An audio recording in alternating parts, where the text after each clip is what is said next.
Hi guys, it's the 20th of March, so you know it's officially the Animal Crossing New Horizons holiday, also known as the one upside to this quarantine. So while I'm recording this, I'm all really hyped and ready to get going with this game, as I'm sure a lot of you are, so I kept myself busy this week by creating a bit of fan art, and I thought you might enjoy seeing the process behind what I ended up making. So I began planning to do this massive A3 size print with loads of my favourite characters on it, but as I went on, the idea kind of evolved and changed, as you're gonna see. I'm gonna do the format where I do a little bit of an explanation and then play a bit of music to show the progress, as I think some of the changes that I made have a bit of a story and a thought process behind them, and I wanted all of that just to be clear and easier to understand. So, like I say, I began with the idea to make this large-scale print, and I sketched a load of villagers in this cute, teeny style in my sketchbook.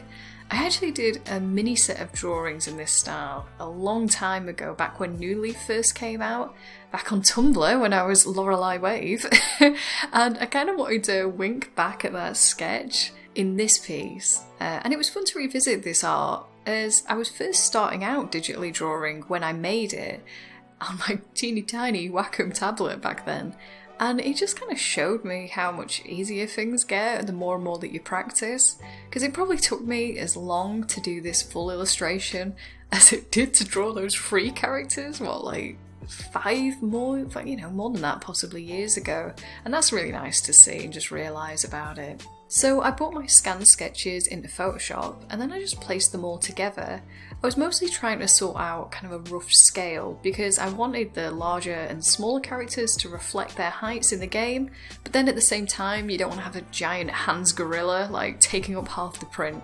So I was trying to get this nice visual going as well. And once I had that, I made a base colour for each using this insane A3 print I made a long time ago, just to help me work out the colours that all of them would roughly be. My thought was, if I get a good colour composition, without trying to imagine every single character's colour in my head from memory, I think I'd get a better idea of how to weight the colour and how to make it look good. Plus, I was already thinking at this point of how this would make an interesting colouring book page, so I was also thinking about how would this look when it gets coloured in. Anyway, I'm going to leave you to see that process for a moment and then pop back in and talk a little bit more about how I changed this colouring book line art piece of work into a complete illustration.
So the full line art piece I turned into a colouring book page, and I have added that over on my Etsy. With everything going on at the moment, my Etsy is just as PDF downloads at the moment of colouring book pages and such, because I just didn't want to make anyone ill, just in case I have anything. I mean, I do have a cough at the moment, so I don't want anyone to get ill, so I've kept it like that for now. But hopefully, when everyone's feeling a bit better and everyone's a bit safer, I'll be able to get the shop back how it was. But for now, if you're looking for some colouring books or something fun to do while you're stuck inside, there's an option. So yeah, I wanted to turn this print image that I'd used and just turn it into a full complete illustration. So I pulled out a mixture of the characters from the sheet. I was mostly picking out ones that I thought would give a good mix of shapes and different animals and colours. I realised halfway through that I did this big cluster of white base colour animals together, but I didn't want to rearrange the whole piece at that point and mess up the weight of the whole composition, if you know what I mean by that. So I did try and compensate by changing up the colours a little bit and the shapes, just to hide the fact that I made that mistake. I usually like to work with flat base colours and then build up textures through shading and through textured brushes and using overlays, but this time when I did do that at the end, I got really torn by whether I thought it looked any better.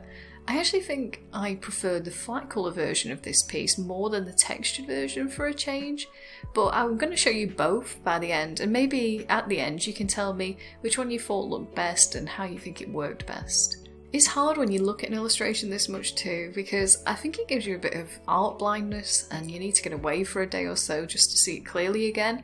I mean, looking at it again now, I think the flat does look best. I think. But tell me if and why you disagree, if you do. I'd be really interested to know. Anyway, I'm going to pop off one more time, just to let you see how this illustration all came together, and then I'm just going to be back to finish it all off and say goodbye.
wrap up, I did print out that colouring page and I did a little tester of it with some coloured pencils, you know, had to check it works.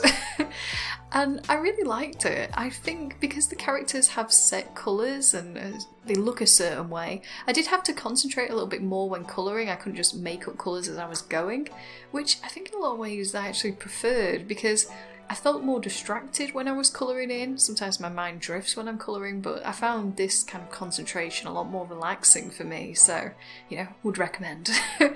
But at the same time, I feel like you could have a fun recolour of this as well and just change up how the colours of the characters were and see how different it makes them look. To be honest, I think I might do that at some point just for a laugh. And yeah, like I mentioned earlier, I'll show you the 2 versions that I made of the final illustration.